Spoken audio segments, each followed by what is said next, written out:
বানিয়াচং থানায় আগুন দিয়ে জ্বালিয়ে দেওয়ার বক্তব্য দেয়া বৈষম্য বিরোধী আন্দোলনের নেতা মাহদি হাসানকে আটক করেছে পুলিশ। এর প্রতিবাদে হবিগঞ্জ সদর থানার সামনে অবস্থান নিয়ে বিক্ষোভ করছে শিক্ষার্থীরা।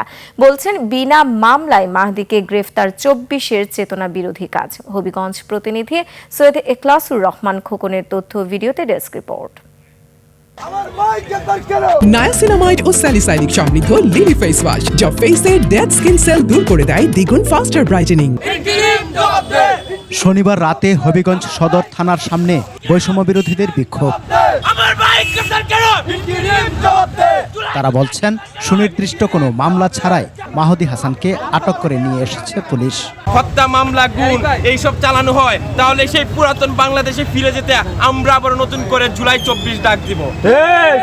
আমাদের বার্তা ক্লিয়ার, আমাদের সচিব মাহদি হাসানকে গ্রেফতার করেছে। যদি তাকে গ্রেফতার করতে হয় তার আইনি ভিত্তি কি তা আগে প্রশাসনকে ক্লিয়ার করতে হবে। আটক মাহদি হাসান বৈষম্য বিরোধী ছাত্র আন্দোলন হবিগঞ্জের সদস্য সচিব এবং হবিগঞ্জ বৃন্দাবন সরকারি কলেজের স্নাতক প্রথম বর্ষের ছাত্র। তার বাড়ি সদর উপজেলার ভাদই এলাকায়।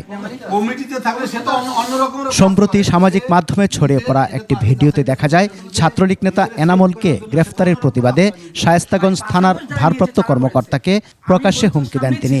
তার দাবি, এনামুল বৈষম্য বিরোধী ছাত্র আন্দোলনে অংশ নিয়েছেন।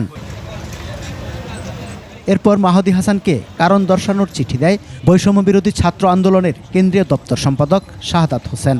চিঠিতে পরবর্তী নির্দেশ না দেওয়া পর্যন্ত সব সাংগঠনিক কার্যক্রম থেকে বিরত থাকার নির্দেশ দেওয়া হয়।